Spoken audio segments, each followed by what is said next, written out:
Mutiara Hikmah Official, menyingkap hikmah di balik sunnah.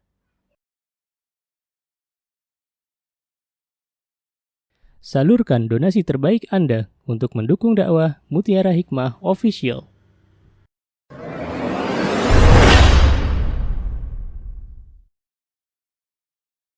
Assalamualaikum. Waalaikumsalam warahmatullahi wabarakatuh. Ibu Marisa, silahkan. Iya, maaf mau tanya Umi, Iya. itu apa itu? Saya kan memasukkan anak saya ke pondok. Insya Allah referensi itu pondok itu udah bagus, tapi emang masih baru sih gitu. Ya. Alhamdulillah pondok itu sunnah. Tapi ke belakang kenapa ya harganya tuh tidak sesuai ekspektasi saya gitu loh. Mungkin anaknya juga nggak terlalu signifikan naiknya, tambah mungkin ada di dalam kembangannya mungkin mulai kan SMP itu ya masuk remaja itu kesini kadang masih suka berkata kasar, bahkan di laporan itu ada yang apa ya, mungkin kan musyrifahnya masih itu ya, apa itu anak-anak pengabdian ya, mungkin baru lulus gitu ya, atau karena pengaruh usia yang mereka hampir sama, jadi sering banyak terjadi pertentangan dengan musyrifahnya gitu, jadi penilaian akhlaknya itu jadi buruk begitu. Itu karena memang saya memilih yang salah atau memang anak saya yang bermasalah, saya juga nggak ngerti. Nah, tapi kalau menurut versi anak saya itu memang temannya juga banyak yang begitu, bahkan ada yang sebagian ya agak saya injury itu ada gitu loh. Itu kenapa gitu, saya juga sampai sekarang masih bingung masalahnya di mana, apa di anak saya atau misalnya belum matang sistemnya atau bagaimana. Baik.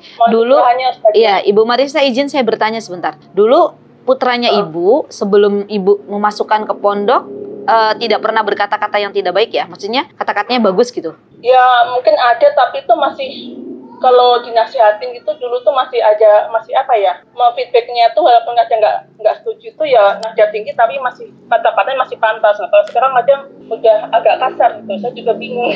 Baik Ibu, baik. Terima kasih, jazakillahu khair. Teman-teman yang saya cintai karena Allah, pertama yang harus kita pahami bahwa anak-anak usia SMP, ya usia berarti lulus SD, itu adalah anak-anak yang memang mereka sedang berani mencoba gitu loh. Jadi kalau saya begini gimana ya?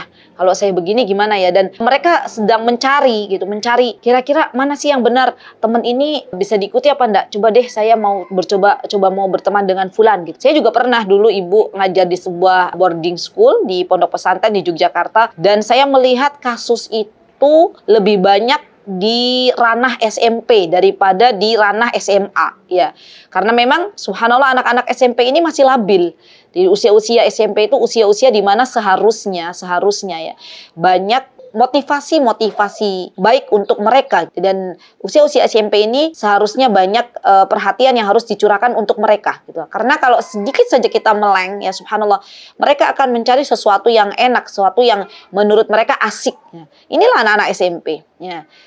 Yang pertama harus dipahami bahwa putranya Ibu saat ini SMP dan pasti berbeda ya perilakunya dengan ketika dia SD ya. Kalau anak-anak SD kan lebih ke manut gitu ya. Dibilangin sama ibunya ya dia belum berani untuk untuk melawan gitu loh. Dan itu memang usia-usia demikian, usia-usia SMP itu seperti itu. Kemudian yang kedua ya, anak-anak yang dipondokkan teman-teman ya, itu seharusnya kita sudah mulai ancang-ancang sebelum anak-anak kita masuk pondok, kita berikan backup dari rumah kita masing-masing. Ya, kita sudah mulai nih mendidik anak-anak kita bahwa kalau berkata-kata, berkatalah yang baik. Atau kalau kamu nggak bisa berkata yang baik, diam. Kalau nanti ada yang berkata yang buruk, jangan diikuti. Karena Allah itu melihat, mencatat, ya para malaikat Allah mencatat apa yang diucapkan, apa yang diperbuat gitu. Jadi benar-benar kita tuh mengenalkan iman terlebih dahulu kepada diri anak-anak kita sebelum anak-anak kita masuk pondok. Ya, karena ini subhanallah penting banget. Ya, nanti pengaruhnya kalau memang ada anak yang backupan dari rumahnya itu sudah bagus dari orang tuanya, seburuk apapun teman di pondoknya biidznillahi ta'ala Allah akan selamatkan. Allah akan selamatkan. Ya.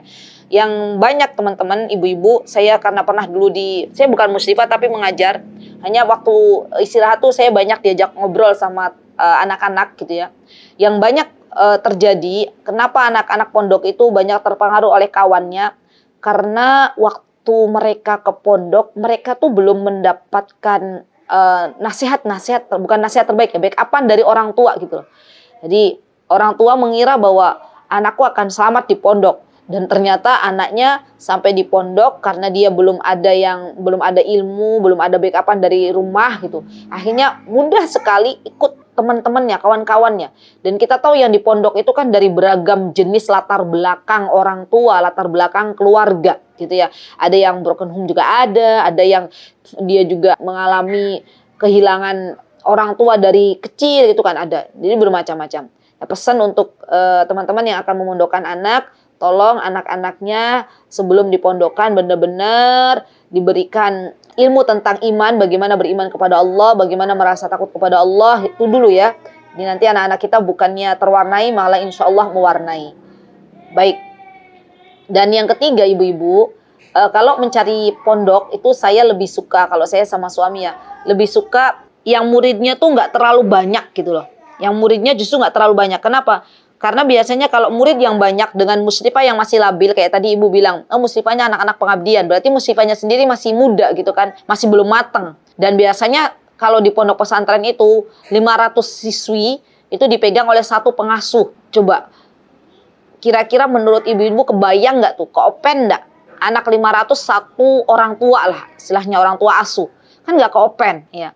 Jadi pilih juga pondok yang nggak apa-apa sedikit aja, yang penting kita tahu anak-anak kita itu keopen ya, karena anak-anak kalau nggak keopen mereka akan mencari sesuatu yang tidak baik gitu dari kawan-kawannya.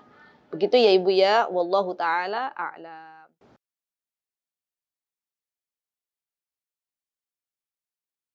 Mutiara Hikmah Official, menyingkap hikmah di balik sunnah.